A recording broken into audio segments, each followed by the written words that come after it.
श्री स्वामी समर्थ. नमस्ते.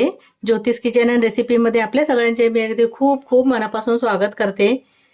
इथे मी तुरीची डाळ घेतली आणि मस्त अशी मी वाटपाची गोडी डाळ बनवते आहे.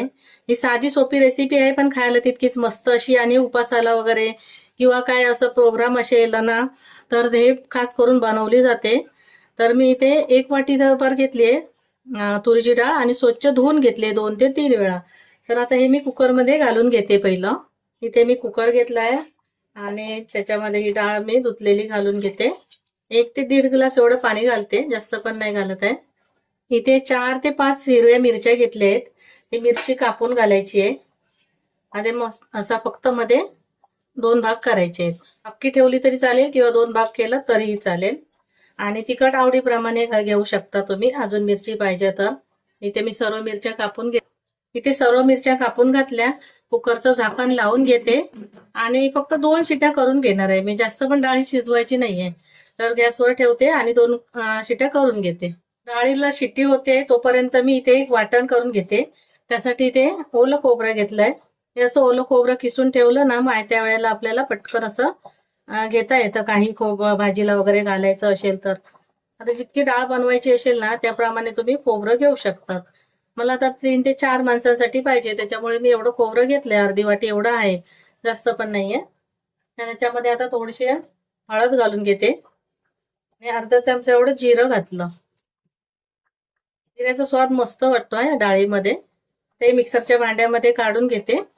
इथे मिक्सरचं भांडं घेतलं आणि त्यामध्ये खोबरं, जिरं आणि हळद हे पूर्ण सर्व खोबरं मी एका भांड्यामध्ये काढून घेते. काही पण कांदा वापरतात पण मी याच्यामध्ये कांदा वापरत नाही, कारण उपवासाला पाहिजे डाळ, त्याच्यामुळे कांद्याचा वापर करत नाही. असं पण या डाळीला मी कांदा नाही घालत. थोडंसं पाणी घालते, जास्त पण नाही.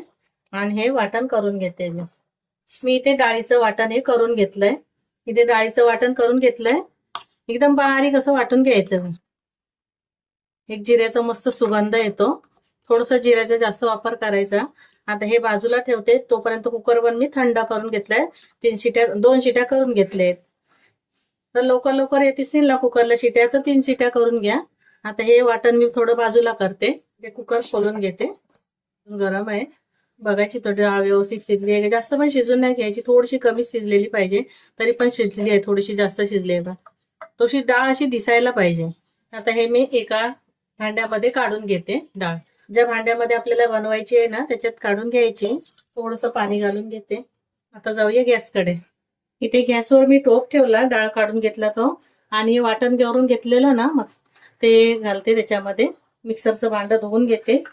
इथे डाळीमध्ये सर्व वाटण घालून घेतलं. थोडंसं मिक्सरचं भांडं धुवून पाणी घातलं आणि आता चवीप्रमाणे मीठ घालून घेते. ही डाळ आहे ना फोडणीला वगैरे देत नाही मी, अशी छान वाटते.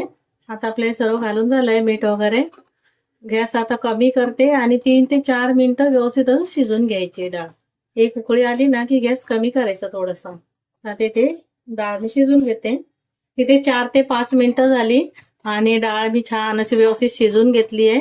इथे आपली ही वाटपाची गोडी डाळ तयार झाली आहे. लग्न समारंभ असेल किंवा उपवास असेल तर हमखास केली जाणारी ही गोडी डाळ आहे आणि खायला तितकीच मस्त अशी लागते. आणि तेव्हा तुम्हाला माझी रेसिपी आवडली असेल ना तर लाईक करा, शेअर करा, सबस्क्राईब करा. पुन्हा भेटू आपण अशाच एका नवीन रेसिपी सोबत. धन्यवाद. थँक्यू.